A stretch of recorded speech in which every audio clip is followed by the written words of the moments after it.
कदाचन मा कर्म फल हेतुर्भो माते संगो विकर्मणि।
कथा हो पुरुषार्थ के, स्वार्थ के, परमार्थ के, सारथी बन ले जहां सिर किसन भारत पार्थ के।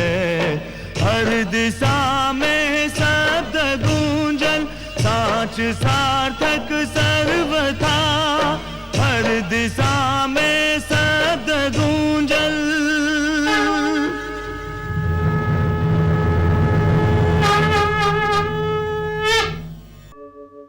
यदा यदा हि धर्मस्य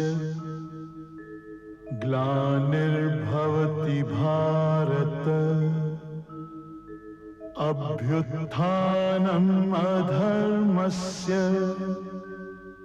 तदात्मानं सृजाम्यहम् परित्राणाय साधूनां विनाशाय च दुष्कृतां धर्म संस्थापनार्थाय संभवामि युगे युगे।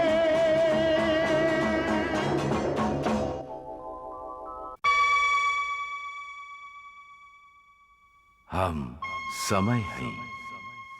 अर्जुन एक एक बात घटे वाला असाधारण घटना पे आश्चर्यचकित रहन। काहे कि हर घटना चित्रांगदा के उनका निकट और निकट ढकेलत रहे। अर्जुन जितना चित्रांगदा के रोकल चाहत रहन, चित्रांगदा उतने तीव्र गति से उनकर जीवन में प्रवेश करत जात रही। काहे कि अर्जुन के ए बात के ज्ञान ना रहे कि घटना के रचयिता केहू और ना स्वयं उनकर भाग्य रहे। अर्जुन के जीवन में चित्रांगदा ना बल्कि एगो ऐसन आंधी प्रवेश करत रहे जौन आगे चल के एगो भयंकर तूफान में बदले वाला रहे। जब चित्रांगदा अर्जुन के सामने विवाह के प्रस्ताव रख ली ता अर्जुन के उत्तर अपेक्षित रहे। वो इनकार कर देले, परंतु हम जानत रही कि अर्जुन के इनकार परिस्थिति के रेला के आगे टिक ना पाई।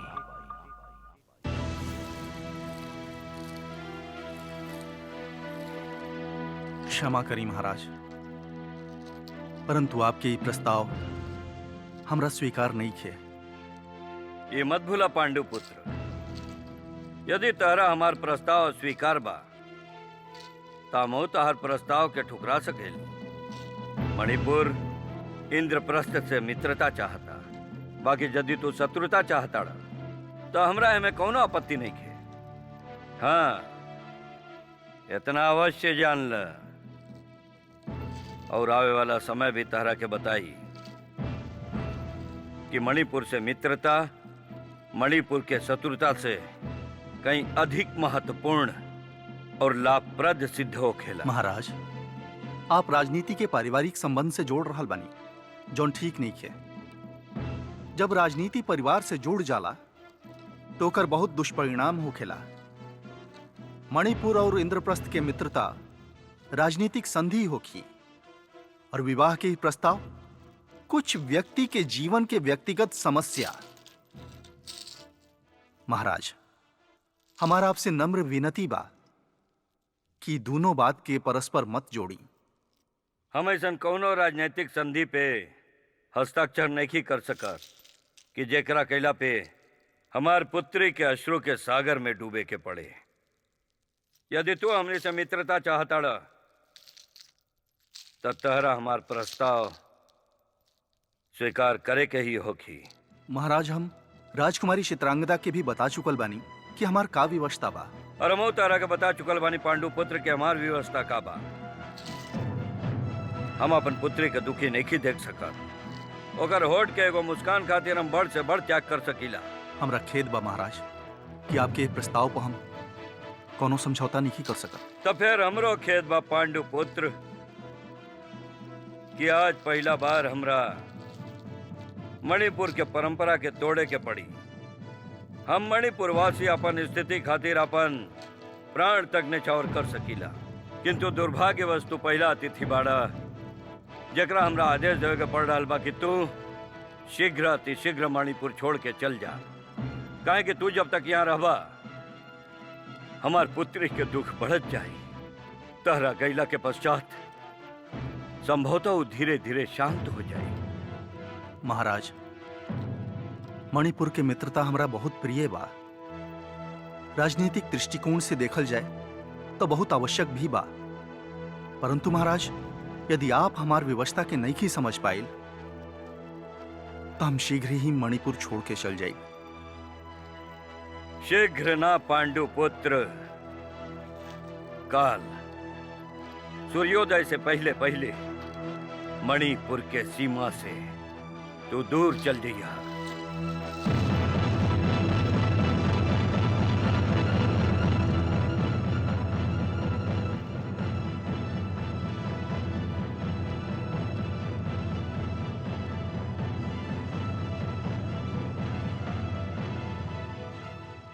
हमरा तो समझ में नहीं की आवत पिताश्री कि आप ऐसा कहीं नहीं कहे। हम उहे कहनी पुत्री जौन हमरा कईल चाहत रहे। का मणिपुर के महाराजा के शोभा देला कि वो मणिपुर के अतिथि के निकल जाए खातिर कह दे? मणिपुर के इतिहास में ऐसा कभी नहीं के भइल। हम केवल महाराज ही ना है पुत्री, हम एगो पुत्री के पिता भी हैं। जब आप मणिपुर के सिंहासन पर बैठिला तब केवल महाराज होखिला, और मणिपुर के महाराज होके के नाते आपके यह धर्म बा कि आप केवल मणिपुर के हित के विषय में सोची, परिवार के विषय में ना। केवल वही कार्य करी जेकरा में मणिपुर के हित होके। कदाचित तू ठीक कहताड़ू पुत्री, बाकी प्रश्न यदि पुत्री के भावना के होके तो एगो पिता के इतना स्वार्थी होके के तो अधिकार बाही। फिर वो पिता चाहे महाराज ही काहे ना होके। ना पिताश्री, परिवार देश से महान अधिक ना होखेला।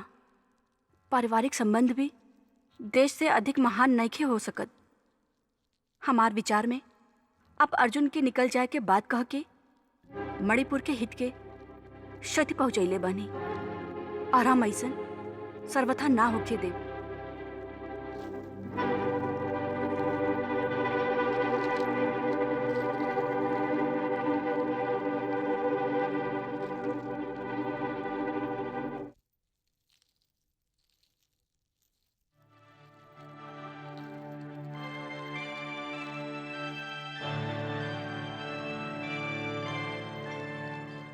केशव, आप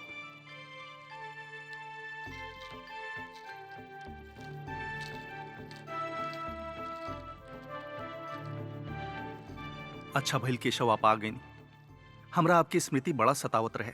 यही से तो हम द्वारिका छोड़ के मणिपुर आ गई नी, पश्चिम से पूर्व के इतना अधिक दूरी पार करके। किंतु पार्थ, तू कहां जाए के तैयारी करता रहा? केशव, हम इंद्रप्रस्थ लौटे के तैयारी कर रहा बानी। काहे पार्थ? मणिपुर तो बहुत सुंदर क्षेत्र हा। का तहार यहाँ के सुंदरता से इतना शीघ्र मन उब गईल? ना केशव, हमरा के मणिपुर के सीमा से बाहर निकल जाए खातिर आदेश दिल गइल बा। अच्छा, का मणिपुर के इंद्रप्रस्थ के मित्रता स्वीकार नहीं के? स्वीकार तो बा केशव, परंतु ऐसा अनुबंध के साथ है जेकरा के पूरा कईल हमार वश के बात नहीं खे। हमरा पता बा महाराज चित्रवाहन तहरा से का कहले। ऊ तहरा सामने जौन प्रस्ताव रखले ऊ भी हमरा समझ में आवेला पार्थ। हर पिता के अपन पुत्री के प्रसन्नता प्रिय हो खेला, किंतु उनकर प्रस्ताव पे जौन तू उत्तर देला ऊ हमरा समझ में तनिक भी ना आयल। तका हमार उत्तर उचित ना रहे केशव? एगो व्यक्ति होके के नाते तहार प्रस्ताव उचित हो सकेला पार्थ, किंतु इंद्रप्रस्थ के राजदूत होके के नाते तहार उत्तर 100% अनुचित रहे। हम कुछ समझनी ना केशव। एमे ना समझे के का बात बा पार्थ? तारा अपन अर्जुन होखल त स्मरण रहे, किंतु तू ही भुला गईला किंतु तू ऐसन राज्य के दूत हवा जेकरा इस समय मित्र के आवश्यकता बा। तारा दूत ही खातिर बनावल गेल रहे कि तारा में मित्र बनावे के अपूर्व क्षमता बा, परंतु तू तो अपन ही धर्म भुला ही बैठला। ना केशव, हम अपन धर्म निभावे खातिर अपन शक्ति भर चेष्टा कैनी, किंतु जब ये प्रश्न उठल कि मणिपुर के मित्रता केवल एगो संबंध के आधार पर मिल सकेला, तब हम विवश हो गई। नहीं, राजनीति में कबो कबो आधार ना देखल जाला, हित देखल जाला। इंद्रप्रस्थ के इस समय मित्र के आवश्यकता बा। मित्र कौना आधार पे मिलता रे, ई बात महत्व नहीं खे पार्थ। परंतु केशव, हमार अंतरात्मा इस सिद्धांत के अवहेलना की अनुमति नहीं खे दे रहल केशव। पार्थ, तू ना तो कोनो सिद्धांत के अवहेलना कर रहल बाड़ा और ना ही कोनो परंपरा के तोड़ रहल बाड़ा। राजपुरुष के वैवाहिक संबंध अपन राज्य के शक्ति बढ़ावे खातिर स्थापित कइल जाला। ई सदा से होत आयल बा और सदा होत रही। किंतु केशव, ई किंतु परंतु के फेर में पड़ के तू अपनी कर्तव्य के मत भूला कि ई समय सबसे बड़ आवश्यकता हर क्षेत्र में हमनी के मित्र के उपस्थिति बा। काल ऊ समय भी आ सकेला जब हमनी के मित्र के खोज हुई। पार्थ, तारा मणिपुर के एगो अनोखा परंपरा और एगो अनोखा प्रथा के कदाचित ज्ञान नहीं खे। ना केशव, कवन परंपरा? मणिपुर मात्र प्रधान क्षेत्र हा। यहाँ माता के स्थान पिता से श्रेष्ठ हा। मणिपुर के कौनो राजकुमारी कौनो और क्षेत्र के व्यक्ति से विवाह अवश्य कर सकेली, किंतु मणिपुर छोड़ के स्वयं कहूं ना जा सकेली। और ओकरा से जन्म लेवे वाले संतान के भी मणिपुर के ही अधिकार हुई। वो अपन माता के छोड़ के कहीं ना जा सकेले। यह यहाँ के नियम हा। चित्रांगदा तारा साथे इंद्रप्रस्थ ना जा सकेली और ओकर संतान मणिपुर के सिंहासन के अधिकारी हुई।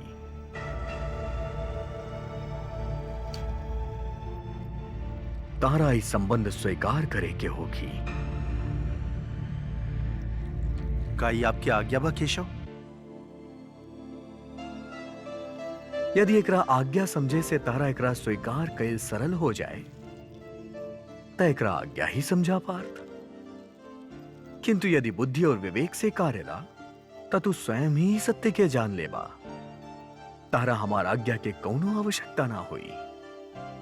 ना केशव, हमरा विवेक और बुद्धि तो आप ही देव, और ये विवेक और बुद्धि आपसे मांगल हमारा अधिकार भी बा। सुना पार्थ, मणिपुर एगो सीमावर्ती राज्य हा। भारतवर्ष के सीमा एजे से आरंभ होखेला। या ऐसे समझा कि मणिपुर इंद्रप्रस्थ के प्रहरी हा और प्रहरी के मित्र होखल अति आवश्यक बा। अन्यथा ऊ केहू के भी अंदर आवे की अनुमति दे सकेला। मणिपुर के ई महत्ता के देख के तारा चित्रांगदा और चित्रवाहन के प्रस्ताव स्वीकार करे के ही होगी।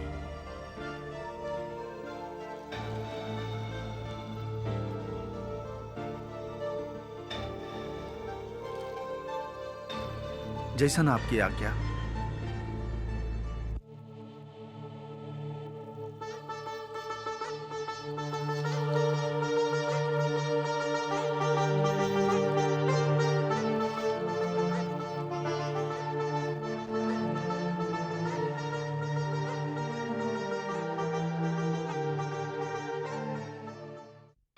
का बात बा?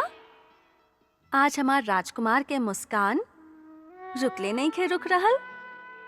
सांझ बतावा, इतना प्रसन्न काहे बाड़ा? का सपना में अपन पिताश्री के दर्शन कर लेला? साचे हमनी दोनों कितना विवश बानी कि उनकर दर्शन सिर्फ सपना में ही कर सकीला। किंतु ऊ दिन दूर नहीं खे जौन दिन हमने के आंख के सामने होखी है। तरह के देख के तो झूम उठी है वो। और जब तरह के गले लगा के तारा माथा चूमी है, तब तरह पता चली कि उनकर हृदय में तरह खातिर कितना प्रेम बा।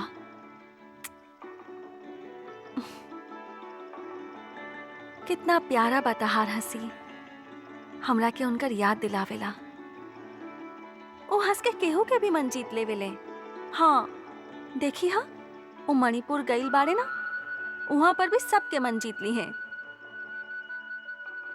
उनकर व्यक्तित्व में इतना आकर्षण बा कि जे भी उनका से मिलेला उनके बन के रह जाला।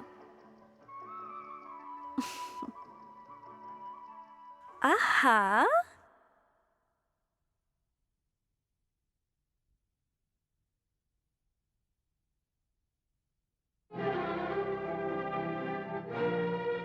केहू अर्जुन के होके रह जाए तो कोनो बात ना, किंतु अर्जुन केहू के हो जाए ये अच्छा बात नहीं है। वो काहे केहू के होके लगले? चांडक जे कुछ देख के आइल बा ओकरा के सुन के भय लगता। और एकर का प्रमाण बा कि चांडक जौन कहलस उस सत्य बा?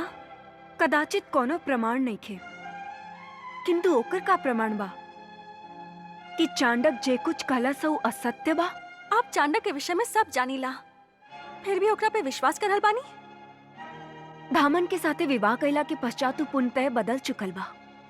उस स्वयं के केवल नागलोक के सेनापति समझेला और ओकरा अब असत्य बोले के कोनो कारण नहीं खे। वो कदापि हमरा से असत्य नहीं खे कर सकत। आप काहे ऐसन बात कइल चाहतानी जैसे हमरा दुख होखे?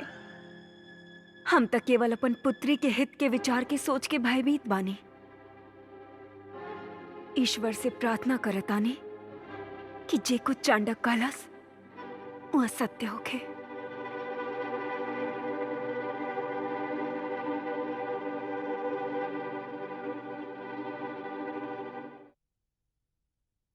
हम अपराध कैले रही देवी। पिछला बार हम आपके दर्शन करे आयल रही, बाकी कुछ ऐसन हो गई कि दर्शन कैले बिना लौट गई नहीं। कदाचित हमरा एकर दंड मिल रहल बा। हमरा जीवन के प्रेम के जौन वरदान आपके चौखट से मिलल रहे वो आज हमरा से छीनल जा रहल बा। जौन प्रेम हमरा नैनन में आशा, मन में जिए की उमंग और तन में संगीत के तरंग घोल देले रहे, वो प्रेम आज हमार हाथ से छूटल जा रहल बा। हमरा आपके दर्शन के लिए बिना लौट जाए के अपराध स्वीकार बा देवी, किंतु हम ए दंड के सहन ना कर पाए। हमार पिताश्री अर्जुन के मणिपुर छोड़ के निकल जाए के आदेश दिले बाणे देवी। हम जानत हनी कि अर्जुन जैसन स्वाभिमानी अब केहू के रोकले से नहीं रुक सकत। उनका हमारे हृदय के प्रकार, हमारे नयन के अश्रु और हमारे प्यार के तड़प भी ना रोक सकी। वो चल जाइए देवी, वो चल जाइए। और वो चल गई ले तो हमरा खातिर जीवन और मृत्यु में कोनो अंतर ना रही। अर्जुन के चल जाए के पश्चात वियोग में तिल तिल के मरे से तो अच्छा बा कि हम आज अपन हाथ से अपन जीवन के समाप्त कर दे। हमारे प्राण के भेद, आपकी क्रोध और हमारे जीवन के कष्ट के भी शांत कर दी।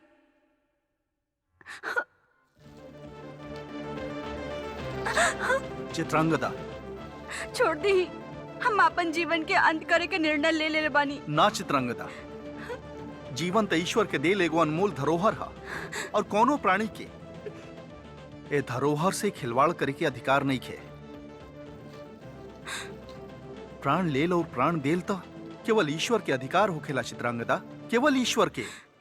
लेकिन हमरा ना चाहिए ऐसा जीवन जो अश्रु में बह के बीते, अंधकार में भटकत रहे, जो तड़प तड़प के रो रो के बीते। बाकी तहार जीवन यह प्रकार काहे बीती? तू जा रहल बाड़ा, ओकरा पश्चात और का रह जाई हमरा जीवन में? और ई तरह से के कह देलस कि हम यहाँ से जा रहल बानी चित्रांगदा?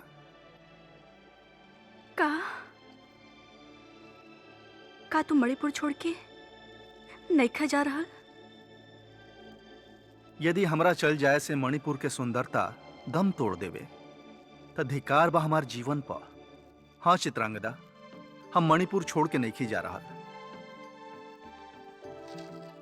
और अब तहरा अपन प्राण त्यागे के कोनो आवश्यकता नहीं है। तहरा कदाचित हमरा पर दया आ रहल बा, किंतु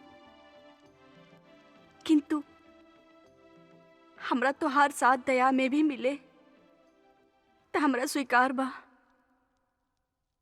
काहे कि हम तोहरा बिना रह नहीं खी सकत। हमरा के दान में अपन प्यार दे दो। चित्रांगदा, ना तो हम तहरा के दान दे रहल बानी और ना ही हम ई सब ये से कहनी हा कि हमरा तहरा पर दया आ गई। साँच बात तो ई बा कि कल रात पहला बार हमरा यह बात के आभास भइला कि हमरा तहारा आवश्यकता बा। हम तोहार आवश्यकता बानी? हाँ चित्रांगदा, हमारा आंख जौन भविष्य के सपना दिखले बा, वो सपना तहार साथ के बिना साकार हो ही नहीं खे सकत।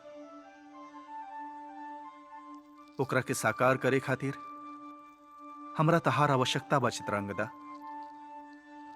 हम तो तारा से मिले भी गईल रही, परंतु जब पता चलल कि तू राजभवन से बाहर चल गिल बाड़ू तो हमरा अचानक ध्यान आयल कि जौन कामाख्या देवी के कारण हमने पहला बार मिलल रही, कदाचित वो हमनी के फिर मिला दी हैं।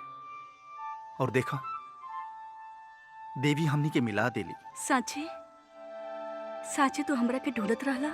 हम तारा के नहीं ढूंढ रहल, हमार सपना, हमार जीवन तारा के ढूंढ रहल बा। हम तारा से विवाह कइल चाहतानी।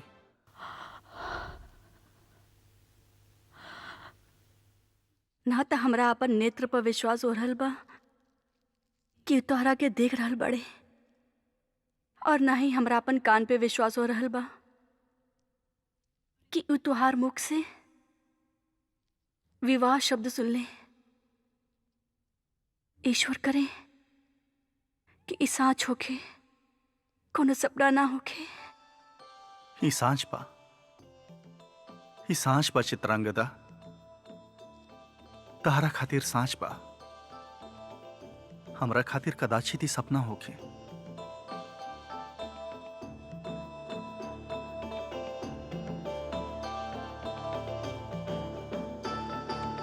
अर्जुन चित्रांगदा से विवाह कर रहल बा?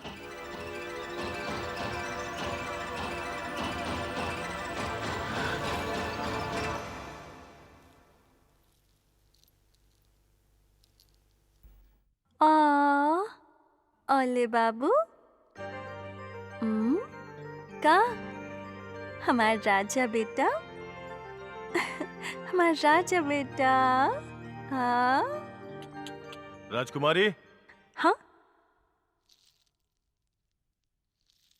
राजकुमारी, राजकुमारी, का कोनो नया समाचार लाइल बाड़ा? हाँ राजकुमारी, समाचार नया अवश्य बा, किंतु बहुत सुखद नहीं खे। तू समाचार सुनावा, ओकर सुख या दुख के होखे के निर्णय हमरा पे छोड़ द। राजकुमारी, आप ही समझतानी कि हमार मन में अर्जुन के प्रति ईर्ष्या और क्रोध के भावना हमरा के बार बार आपके पास समाचार लावे पे विवश करेला। यह समझली ना आप? का बात बा चांडक, आज वास्तव में गंभीर दिखाई दे रहल बाड़ा। हमें कैसे भुला जाई कि तू अर्जुन से ईर्ष्या करत रहा, उनका से क्रोधित रहा कि वो हमरा से प्रेम काहे करेले। हम आपसे झूठ ना बोलब राजकुमारी। रहे हमरा ओकरा से ईर्ष्या, रही हम ओकरा से क्रोधित, किंतु वो सब बात बीत चुकल बा। ईश्वर साक्षी बाड़े कि धामन से विवाह कइला के पश्चात वो सब बात हमरा खातिर पुरान हो चुकल बा। राजकुमारी, अब आप केवल हमरा खातिर नागलोक के राजकुमारी और भावी महारानी बानी, और हम आपके सेनापति हैं। नागलोक और नागवंशन के रक्षक, उनकर हित के प्रहरी। यदि केहू नागलोक के हित पे आघात करे के चेष्टा कैलास तो ओकरा पहले हमरा से टकराए के होखी, चाहे वो अर्जुन ही काहे ना होखे। किंतु बात का बा, तो इतना उत्तेजित काहे हो रहल बाड़ा? हम उत्तेजित ऐसे बानी कहे कि अर्जुन नागलोक के राजकुमारी के साथे विश्वासघात कैले बा। विश्वासघात? ई का कह रहल बाड़ा तू? तेरा पास प्रमाण का बा? क्षमा करी राजकुमारी, किंतु अर्जुन के प्रेम में आप अपन दोनों नेत्र यह प्रकार बंद कर लेले बानी कि आपके कुछ दिखाई ही नहीं के दे रहा। नाता अर्जुन के भूल का कुछ कम बा कि रवान के जन्म लेहला 1 वर्ष होखे वाला बा, और वो पलट के देखे के कष्ट भी न कैलस। किंतु वो तो मैत्री अभियान पे निकलल बाड़े, संभव बा उनका समय न मिलल होखे। राजकुमारी, आप बहुत भोली हैं। अर्जुन मैत्री अभियान पे ना, कदाचित विवाह रचावे के अभियान पे निकल चुकल बा। का? हाँ, जब हम पहले आपके ही बतौले रही कि हम अर्जुन और मणिपुर के सुंदर राजकुमारी चित्रांगदा के साथ नौका विहार करत देखले रही, तो आप हमारे बात के हंसी में उड़ा देनी। हम जानत रही कि परिहास नहीं खे। आप हमार बात के विश्वास करी चाहे मत करी, बाकी सत्य बा कि अर्जुन राजकुमारी चित्रांगदा के साथे विवाह कर रहल बा। ना ना, ये नहीं खे हो सकत। वो तो हमरा से बहुत प्रेम करत रहन। लगता उनका में प्रेम करे के क्षमता कुछ अधिक बा। माँ की तरह कैसे पता चलन कि अर्जुन चित्रांगदा से विवाह करल बाड़े? हम तो पहले ही दिन से पहचान गेल रही कि अर्जुन का हा। जब वो यहाँ से गईल तो हम ओकर पीछा कैनी, ओकर गतिविधि पे हम कड़ा दृष्टि रखनी। फलस्वरूप काल अर्जुन के हम कामाख्या देवी के मंदिर में जा देखनी तो हमार माथा ठनकल। कहे कि कुछ देर पहले ही राजकुमारी चित्रांगदा वहां पहुंच चुकल रही। हम समझ गए कि दोनों कामाख्या देवी के साक्षी बना के कौनो वचन बंधन में बंधल चाहताड़े। छिपा छिपात हम वहां पहुंचनी तो हमार संदेह सत्य सिद्ध भइल। अर्जुन चित्रांगदा के विवाह के प्रस्ताव देते रहे। यदि आपके हमार बात पे विश्वास नहीं हो रहल तो आप स्वयं हमारा साथे वहां चली और हमार बात के प्रमाण देख ली। हमार विचार में जब हमने वहां पहुंचब तो उनकर फेरा हो रहल होखी। हम चलब, अवश्य चलब। स्वस्ति न इन्द्रो वृद्धश्रवाः स्वस्ति नः पूषा विश्ववेदाः स्वस्ति नस्तार्क्ष्यो अरिष्टनेमि स्वस्ति नो बृहस्पतिर्दधातु।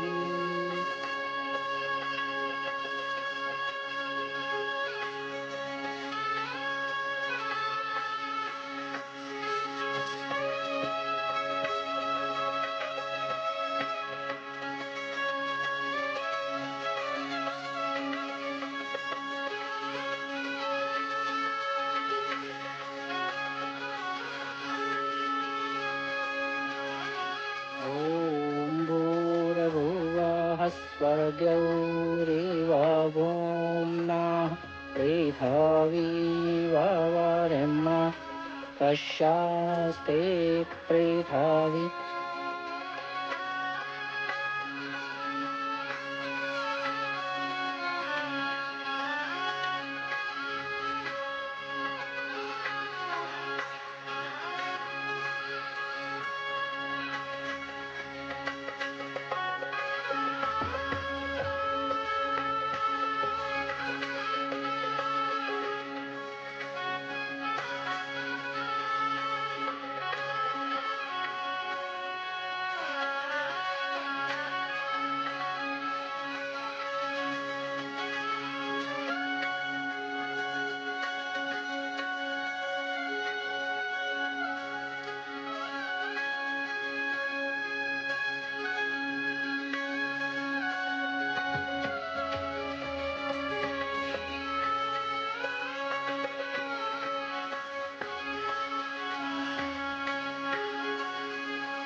चांदन एक कामरूप क्षेत्र है। यहाँ के नारी जादूगरनी हो खेली। ये जादूगरनी भी हमार अर्जुन पे जादू कर दिलस। अर्जुन तू इतना निष्ठुर होखबो एकर हमरा ज्ञान न रहे। राजकुमारी, अर्जुन के ई विश्वासघात बहुत महंगा पड़ी, बहुत महंगा पड़ी ओकरा ई विश्वासघात। आप सब कुछ हमरा पे छोड़ दिए। चली राजकुमारी, चले।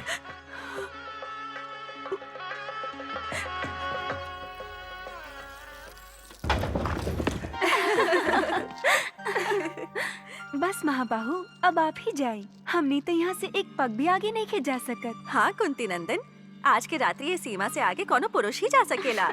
और पुरुष भी हो जेकरा आगे जाए के अधिकार देल गईल होखे।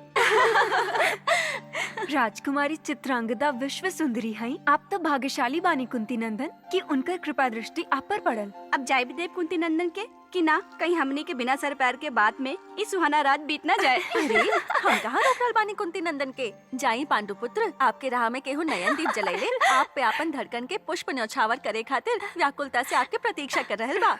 इतना अनमोल रतन पाके ई मत भुला जाई कि हमनी सभी पुरस्कार के अधिकारी हो गइल बानी।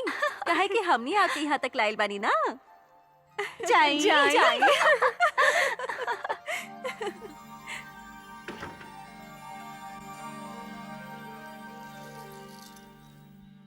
कौन असमंजस में डाल दिले बा हमार भाग्य हमरा के। हमार अंतरात्मा हमरा के बार बार टोक रहल बा कि जे कुछ हम करे जा रहल बानी वो आचार के उत्तम उदाहरण नहीं खे। केशव के कहला से हम यहां तक तो चल नहीं, किंतु एकरा आगे तो स्वयं हमार पांव भी उठे से मना कर रहल बाने। हम का करी, हम का करी, हम का करी। पुत्र, कौन दुविधा में फसल बाड़ा? देवराज, आप इस समय हम स्वयं के बहुत अकेला और असहाय पा रहल बनी देवराज। केहू ना रहे जेकरा से हम अपन मन के बात करके मन के बोझ के हल्का कर लेती। जब तक मनुष्य अपन जीवन के विचारधारा में स्पष्ट ना होखेला, तब तक ओकरा हर नया बात मन के बोझ लागेला। हर नया और अनहोनी बात मन के व्याकुल कर देवेला। फिर भी पुत्र, बतावा, तहार समस्या का बा? संभवतः हम तहार कुछ सहायता कर सकी। केशव के बात मान के हम चित्रांगदा से विवाह तो कर लेनी, काहे कि राजनीतिक आवश्यकता रहे देवराज। किंतु अब चित्रांगदा के निकट जाए में हमरा बड़ा असंतोष हो रहा बा। काहे पुत्र? देवराज, ए विवाह के उपरांत हमार और चित्रांगदा के बीच में जौन शारीरिक संबंध स्थापित होकी, काहू काम वासना के पूर्ति के बहाना ना कहल जाई?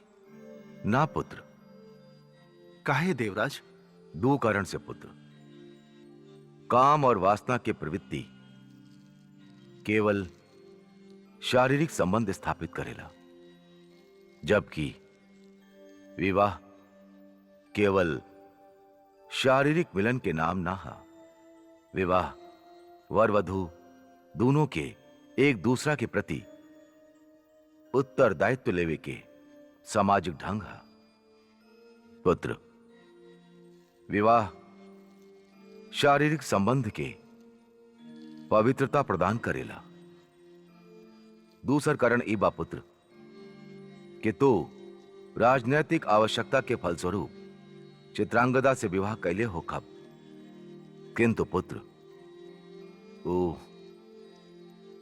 वो तरह से ऐसे विवाह कैली, वो तरह से प्रेम करेली।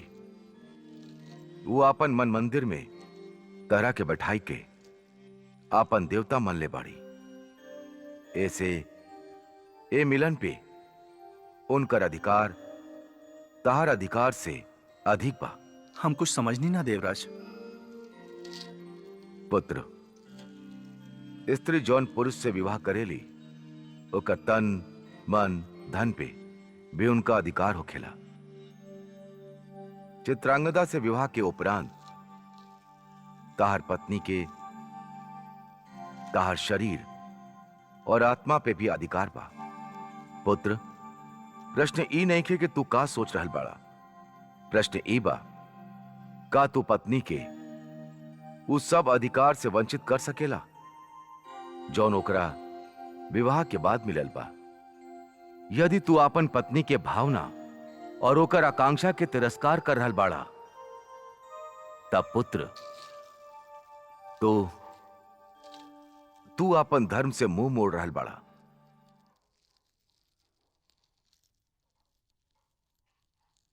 पुत्र, चित्रांगदा तहार पत्नी है। जा, धर्मानुसार उनकर हर वो इच्छा पूर्ण करा जेकरा पर ओकर अधिकार बा। आपन संकोच के आपन पत्नी के दिहल अधिकार से वंचित करे के बहाना मत बनावा। देवराज, किंतु हम पुत्र, चित्रांगदा ईश्वर द्वारा बनावल गई तहार भाग्य के नया रेखा है। तू ओकरा के बदल नहीं खे सकत, मिटा नहीं खे सकत। ऐसे ओकरा के स्वीकार करला, काहे कि ओकरा के स्वीकार करे के अतिरिक्त तारा पास कोनो मार्ग नहीं खे।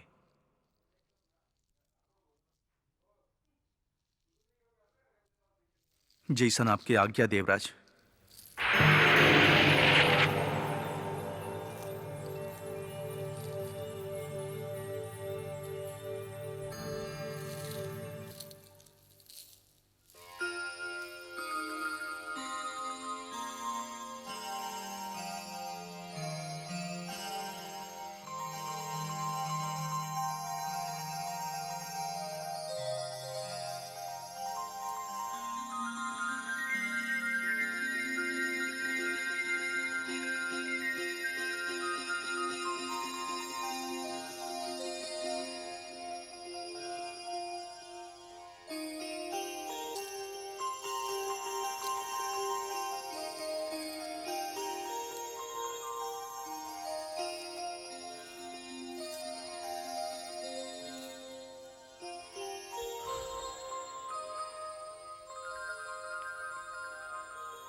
अपन नैन मत खोलिह चित्रा, अपन नैन मत खोलिह। काहे कि हम जानत नहीं कि एमे तू इतना मदमात बाण छिपा रखले बाड़ू कि यदि एक साथ निकलल तो हमार हृदय टुकड़ा टुकड़ा होके बिखर जाई। बड़ा नटखट हैं आप। नेत्र खुलवावे के ऐसे अच्छा ढंग और हो भी ना सकत रहे।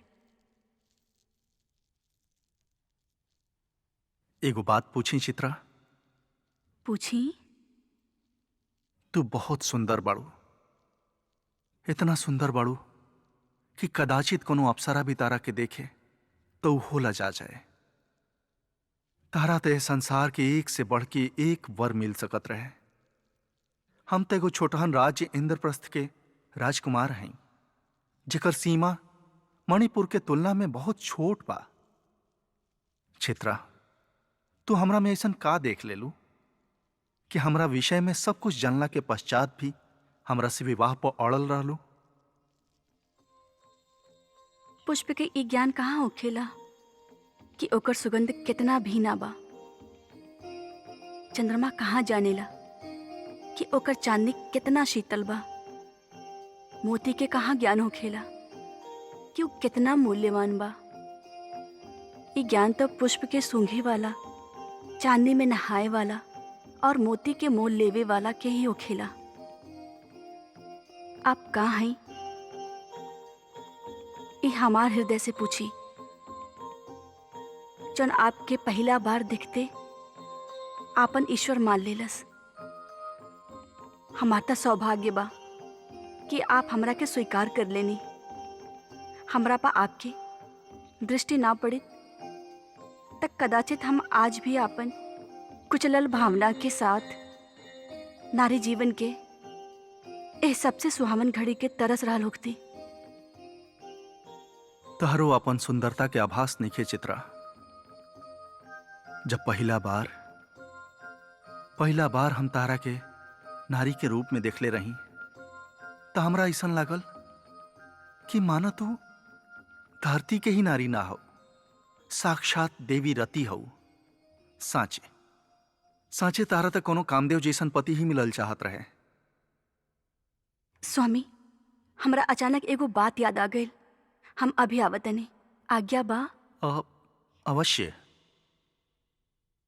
किंतु कहाँ जा रहल बानी आप?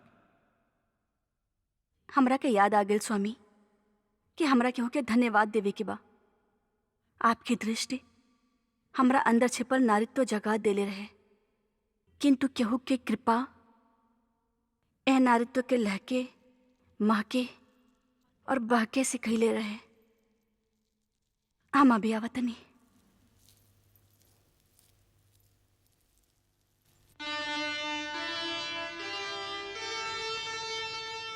दो प्राणों में प्रेम का होता जब संचार, वही प्रेम पाता रहे जन्म जन्म विस्तार।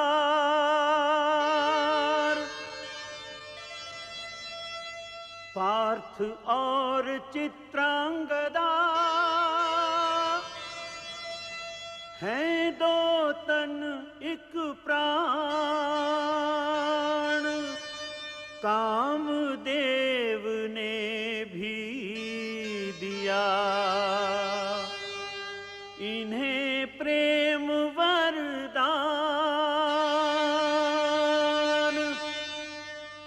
सीख हम बीते युगों से नए युग का करें स्वागत, करें स्वागत, करें स्वागत, करें स्वागत।